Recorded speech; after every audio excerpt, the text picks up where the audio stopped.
Excellente fin d'après-midi à toutes et à tous. Bienvenue sur Maritima pour parler football, encore et toujours pour parler Olympique de Marseille. Oui, bien entendu, nous sommes en période de trêve, mais il y a beaucoup de choses à dire autour de l'Olympique de Marseille. Et aujourd'hui, nous sommes extrêmement heureux de compter dans notre émission un invité.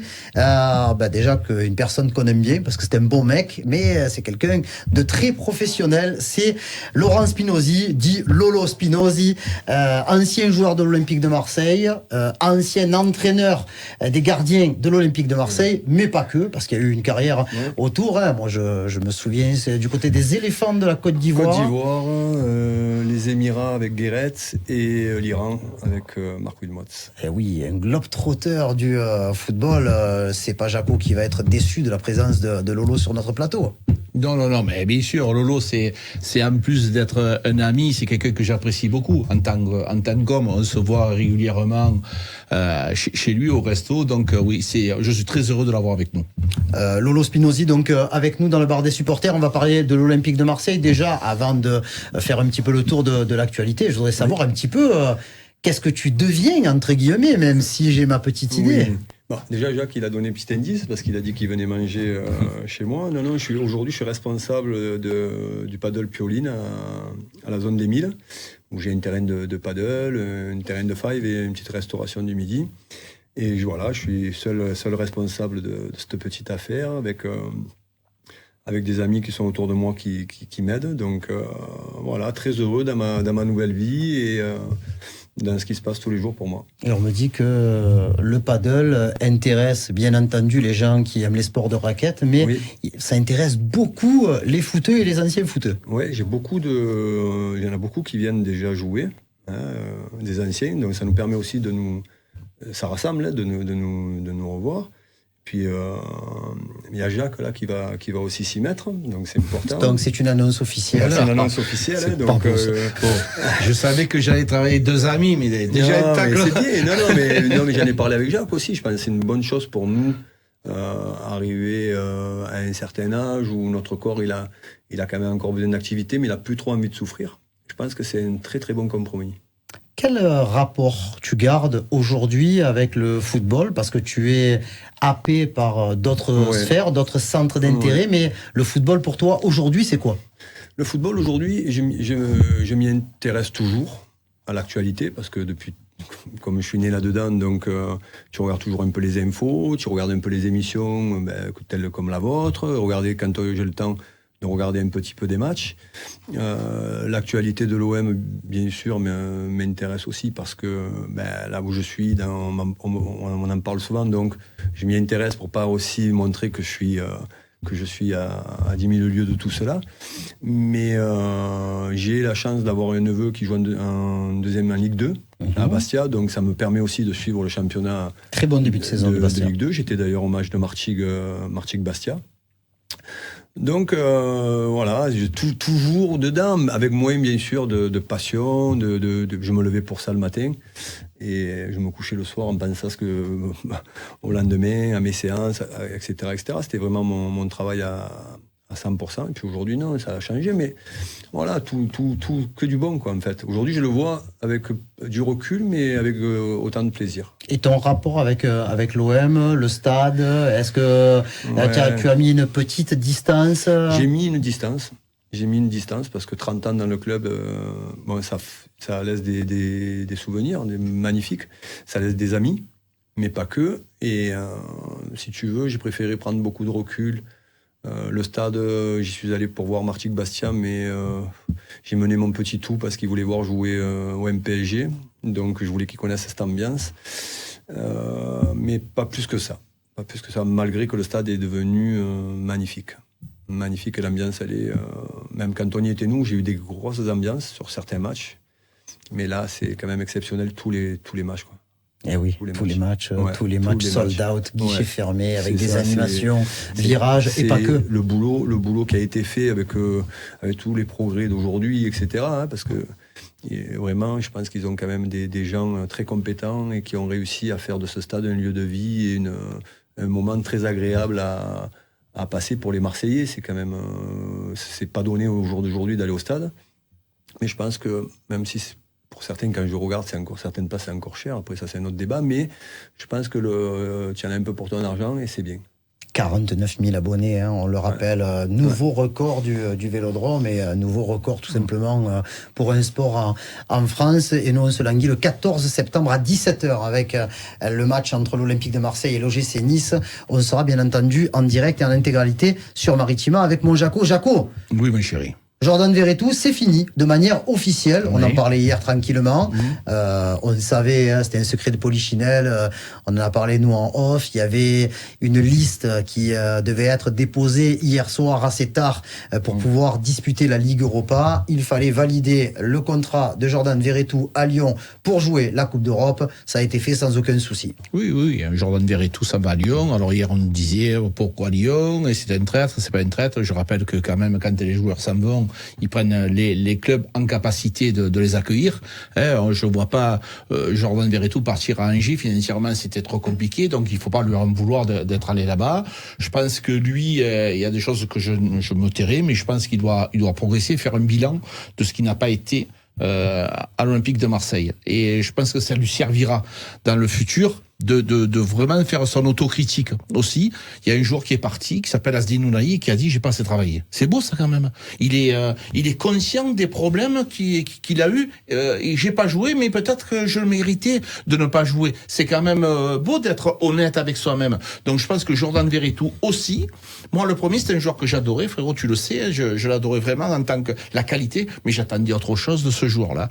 Donc voilà, le voir partir, tant mieux. Moi je lui souhaite que du bonheur. C'est tout ce que je lui souhaite, mais ça n'a pas gagné contre l'OM, bien sûr. Jordan Verretou, 2 années passées sous le maillot de l'Olympique de Marseille. Il arrivait du championnat italien. Oui, il a quand même fait sa place, hein, parce que c'était un titulaire aussi bien avec Tudor que avec les 4 entraîneurs de la saison dernière, mais il n'entrait pas dans les plans, semble-t-il, de Roberto De Zerbi. Ouais, l'année dernière, il était presque indispensable. Et en ce début de saison, il a été mis de côté.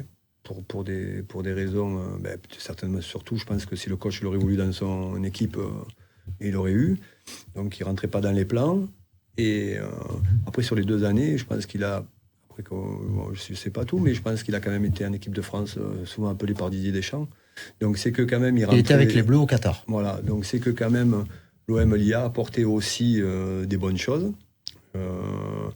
Et que aujourd'hui, bonne chance à lui pour la suite, que ce soit il est parti à Lyon ou ailleurs, et comme il a dit Jacques, qui gagne, mais sauf. Donc, pas du tout. Je ne sais même pas pourquoi je dis ça, mais qui gagne 0 match en fait.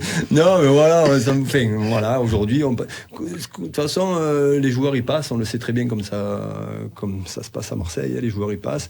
Il y a des gens qui laissent des traces. Il y a des gens qui laissent des traces. Depuis toutes ces années-là, j'ai vu des joueurs qui ont vraiment laissé des traces. Et il y a des gens, tu te dis, oui, c'est vrai qu'il a été là, lui. Donc je pense que lui, malheureusement, dans quelques années, on aura plus ce discours-là en disant, ah oui, c'est vrai, il a joué là. Tu vois, on peut parler on va dire Ravanelli, parce que Ravanelli, aujourd'hui, il est revenu au club, mais ça a laissé des traces. Tu vois, je parle de lui parce que bien sûr. Voilà, et je le vois parce que je le vois souvent en ce moment à la télé ou sur les photos, etc. Donc voilà, tu vois, c'est des exemples comme ça.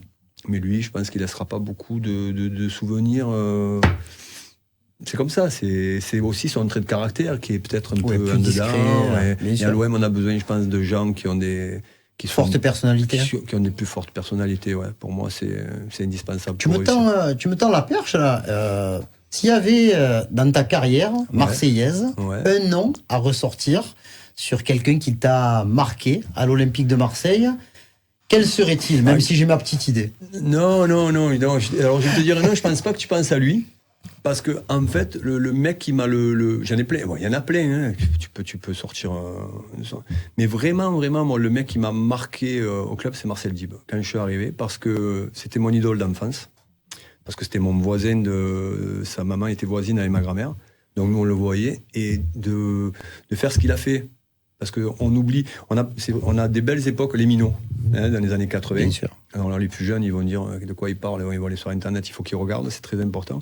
Et il y a un très bon film qui a été fait par nos amis du FC Marseille. Et il y a une autre époque, en 94, où le club, il était au plus bas des plus bas. Et il y avait Cazot, il y avait Marcel, il y avait De Wolf, il y avait Cascarino. Je vais sortir des noms que nous, on se rappelle. Mais ce mec-là, ce qu'il a fait en 2 ans au club, je pense qu'il a fait partie vraiment des gens. Il nous a tiré pendant 2 ans, c'était notre locomotive. Ouais, c'était un peu un rêve pour lui, parce que mais à son âge, il arrivait fin de carrière, ce qu'il faisait tous les week-ends sur le terrain. On faisait des combats en fait en Ligue 2 pour sauver le club. Donc voilà, ça c'est une image, et je pense que c'est un hommage en plus, parce que c'est une personne que j'aime beaucoup, et que lui, par exemple, après on a eu des grands joueurs, des Barthez, je vais dire des noms, je veux pas, tu vois, me vexer, mais on a eu des gros joueurs loin. Mais voilà, la personnalité et le mec qui a vraiment aimé porter, qui aurait pu mourir sur le terrain, lui, il l'aurait fait. Ça ressemble vraiment à Selou. Marcel Dib, c'est ça qui j'aurais aimé que des se jeunes mettent à plat ventre. Ouais, mais aujourd'hui, tu vois, les générations d'aujourd'hui, mais c'est comme ça. Des fois, ils voyaient des joueurs qui ont joué il y a 10 ans, les mecs qui ont 20 ans, ils se rappellent même pas. Mais nous, on parle de mecs il y a plus de 30 ans en arrière. Mais c'est dommage qu'ils n'aient pas connu ce mec-là, les plus jeunes, pour dire waouh, putain, en fait, c'est ça. Le caractère, la gagne, mouiller le maillot et mourir pour les supporters et pour la ville, quoi. Alors ça c'est l'exemple pour moi. Tu confirmes ? Ouais, c'était l'identité marseillaise. C'est pour ça que c'est quand même encore ancré chez les gens. Il faut aller au charbon, manger l'herbe. Il y a eu les plus anciens connaissent les Bonnel, les Kouékou, les Marcel Dib, tous ces gens-là qui laissaient l'âme sur le terrain, parce que l'Olympique de Marseille, c'était vraiment dans leur veine. Le football a changé parce que les joueurs n'ont plus du tout les mêmes évolutions qu'auparavant. Souvent, les joueurs restaient 5 ans, 6 ans, 10 ans au club. Maintenant, les joueurs 2 ans, 3 ans, c'est le maximum. Ça a changé. Donc, ils ont plus la même envie qu'auparavant. Il faut rappeler aussi quand même des choses importantes, c'est que maintenant, il y a les matchs internationaux, les Coupes d'Europe. Maintenant, les joueurs, c'est des athlètes, complètement. Je me rappelle avoir fait des entraînements il y a une vingtaine d'années avec des joueurs qui seraient incapables de jouer aujourd'hui. C'est pas possible. Je vais te donner un exemple. L'herbe, elle était comme ça. Tu voyais la moitié des chaussures. Les ballons, ils étaient lourds. Maintenant, tu vas à l'entraînement, mais poulet, ça va 250 à l'heure. Il faut réfléchir vite. Le ballon, il est plus léger. Donc aujourd'hui, sincèrement, les joueurs sont des athlètes. Alors, bien sûr que peut-être ces joueurs-là, comme Eric Dimeco, a pu être aussi, ils auraient évolué. Mais c'est quand même, les joueurs sont différents. L'évolution du football, elle a touché tout le monde, et même si ça fait pas très longtemps que tu es sorti de ce milieu-là, il y a une place de plus en plus importante, je trouve, pour l'équipe qui travaille avec les gardiens, puisqu'avant on avait une seule personne, là maintenant c'était un staff dans le staff. Oui, mais c'est l'évolution. C'est l'évolution. Aujourd'hui, déjà, nous, il travaille déjà plus de gardiens, souvent 4. Donc, quand tu es seul, déjà 2-3, c'était beaucoup. Parce que ça demande beaucoup, surtout quand il y a des gardiens assoiffés de travail, comme moi j'ai eu avec Fabien, avec Carras ou avec Steve. Donc aujourd'hui, quand je vois qu'ils ont des adjoints ou qu'il y a des adjoints et tout, j'aurais bien content d'en avoir un, ça m'aurait bien soulagé. Toi, tu étais seul à l'époque. J'étais seul. Après, quand je suis passé au centre de formation, j'avais des jeunes avec moi. Et en fait, je me suis rendu compte que c'est pas une bonne chose. Parce que après, chacun a sa méthode de travail et son animation. Et pour moi, l'animation, c'est la base d'une séance. Que ce soit un coach, pour moi, peut-être qu'après, il y en a qui ne seront pas d'accord, mais moi, quand j'animais ma séance, quand je frappais, quand je motivais mon gardien, quand j'expliquais, je vivais le truc, donc je donnais les ondes qu'il fallait. Et après, quand je me suis mis avec le centre, que j'ai moins fait ça, que j'avais des mecs qui frappaient pour moi, j'étais au poteau. En fait, je donnais pas ce qu'il fallait aux jeunes, parce que j'étais pas dans l'animation et j'étais pas dans le feu de l'actualité. Et souvent, je finissais la séance et j'avais un sentiment que ma séance n'avait pas été bonne. Et au jour d'aujourd'hui, je pourrais pas faire frapper quelqu'un, même au haut niveau, ou animer. Parce que chacun a sa. Tu peux venir me voir, dire tiens, demain tu vas entraîner d'autres gardiens, mais tu vas faire la même séance que moi, mais ça va pas ressortir pareil. Pourquoi ? Parce que tu vas pas avoir la même animation, tu vas pas avoir le même ton de voix, tu vas pas avoir. Et peut-être que ça sera mieux, Mais peut-être que ça sera pas du tout dans le thème. Donc c'est pour ça qu'aujourd'hui, bon, ils s'étoffent, ils ont des adjoints, les mecs ils frappent plus. Ah, ça c'est une nouvelle méthode, hein. Après chacun son truc. Mais j'ai vu des entraîneurs de gardiens après moi à l'OM, je me mettais les mains sur la tête parce que les mecs c'était leur métier aussi, mais ils frappaient pas quoi. C'était, je regardais les séances, c'était toi à la main, j'étais sur une autre planète, c'était un autre football, c'était une autre méthode et voilà, après j'ai appris, il y en a que j'ai compris après pourquoi ils frappaient pas, mais ils savaient pas tirer, dans le ballon, mais bon, c'est un métier. Non, mais oui, après tu comprenais les choses, mais non, c'est, pour moi, mais c'est bien, hein, attention, il faut qu'il y ait du monde, parce que aujourd'hui, le gardien, tu le prends le matin, à part, et tu as un boulot à faire complètement différent, ça a évolué, hein. Nous on est arrivés, le coach il te disait la séance, le mec tu le voyais 10 minutes avant, on va faire ça et ça, on allait sur le terrain. Aujourd'hui ils ont des installations de fou avec les vidéos, le mec de la vidéo exprès, son propre kiné, tu parles avec lui, enfin, tu as le préparateur physique qui est que pour le gardien. Ah voilà quoi. Le niveau moi j'aurais bien aimé avoir aussi certains de ses avantages. Tu vois, j'ai dit un adjoint non, mais tout le reste oui. Et le football dans son ensemble, parce que toi aussi, tu as fait partie pendant très longtemps d'un staff, pas au même poste, donc, mais même quand moi je vois la délégation marseillaise se déplacer, je sais pas combien ils sont exactement, j'ai pas les chiffres officiels, mais ils sont à minima entre 11 et 15. Ah bien oui, c'est énorme. C'est énorme, et moi je trouve que c'est trop. C'est trop parce que déjà, si tu veux que... Non, mais si vous faire un match de préparation entre le staff et les joueurs, c'est bon. C'est la loi des normes. Plus il y a de monde, plus il y a de possibilités de désaccords, de visions différentes. Déjà, je pense que le staff, il faut qu'il soit élargi, ok, mais pas trop. Quand je vois 15-20 personnes, les gars, à un moment donné, tu rajoutes à ça le staff médical, les kinés, les physiothérapeutes. Lui, il est pas content de lui, il est pas content de lui. Donc, je pense qu'à un moment donné, il faut aussi réduire. Et bon, après, c'est aussi le nombre de joueurs qui te fait avoir autant de personnes. Parce que plus tu as de joueurs, si tu en as 30, à l'époque où tu en avais 16, c'est pas pareil. Là, tu en as 30, tu te rends compte que tu en as 11 ou 12 mécontents de pas être dans le groupe, déjà. Et ensuite, dans les 19 que tu vas prendre, ou les 20, il y en a un qui va dans les tribunes, et il y en a peut-être 2 ou 3 ou 4 qui ne vont pas rentrer. Ces gens-là, ils ont des rapports avec ceux qui jouent. Donc, tu vois, il y a un malaise qui se crée, qui est quand même assez difficile. Donc voilà, moi, par contre, comme disait Lolo, j'ai eu la chance de connaître Karim, les GPS. Et ça, pour moi, ça a été quelque chose d'exceptionnel. Et j'ai eu la chance d'être formé par une société irlandaise qui nous a appris le GPS. Mais ça, c'est un outil exceptionnel.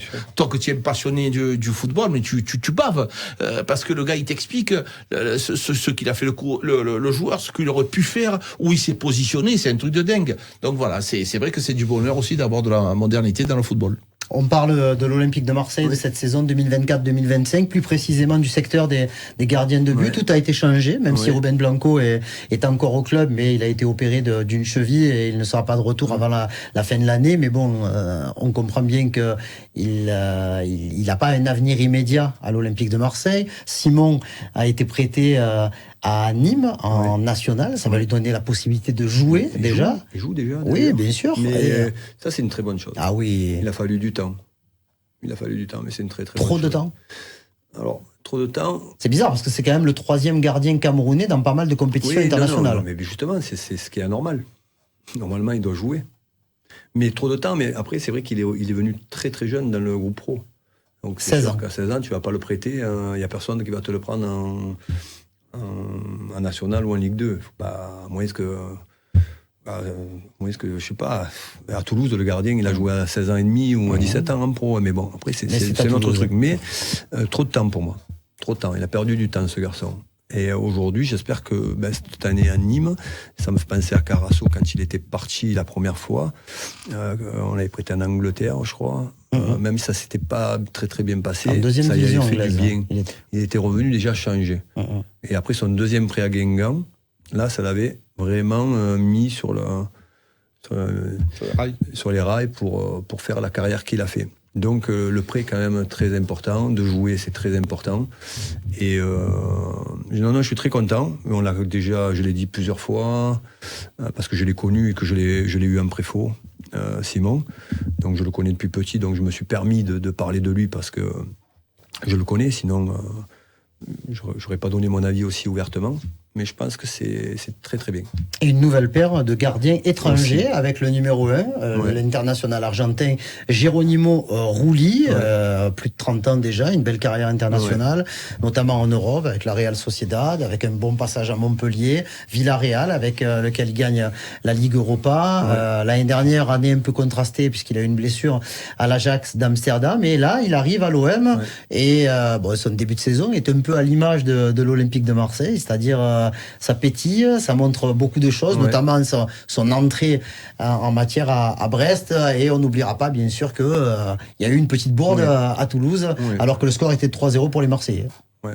Alors, pour faire un peu le résumé, déjà c'est un gardien que j'aime bien.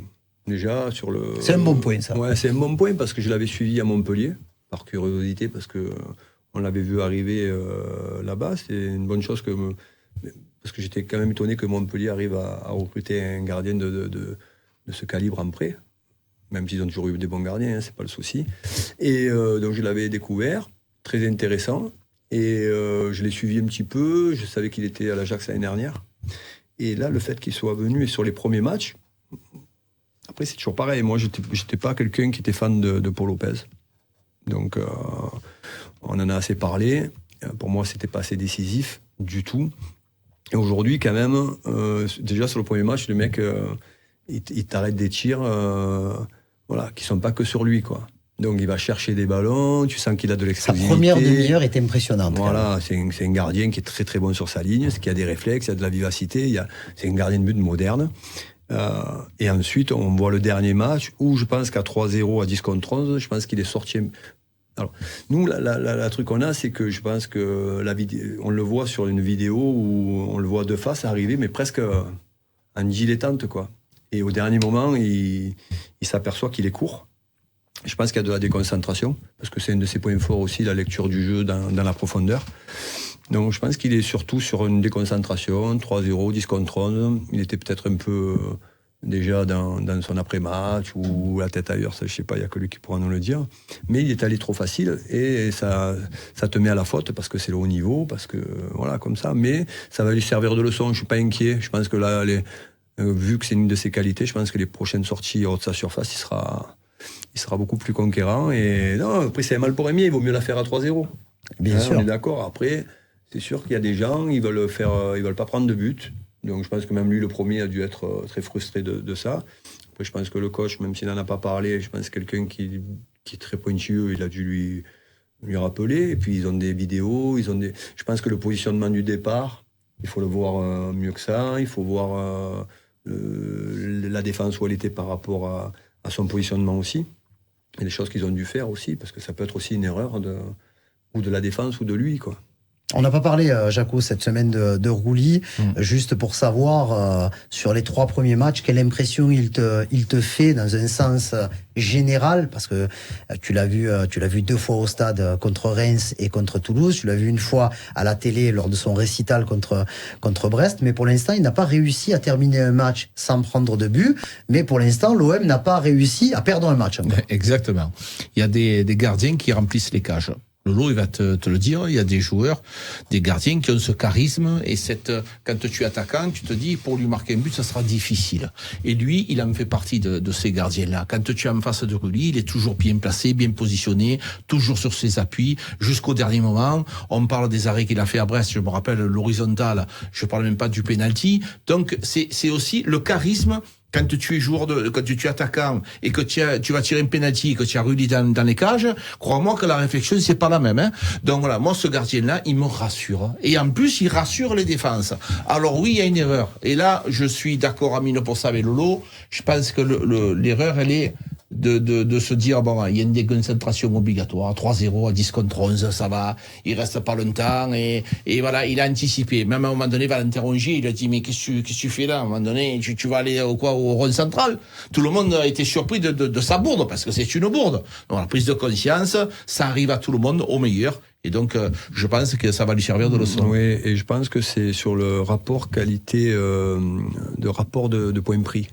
C'est-à-dire que cette erreur-là, Elle te coûte rien. elle coûte 0 point. C'est-à-dire que il n'y a pas de souci. Maintenant, je pense que contre Brest, tu peux lui donner minimum 1 point. Ah oui. Parce que si tu prends le penalty, s'il fait pas ses arrêts, peut-être que le match n'est plus le même.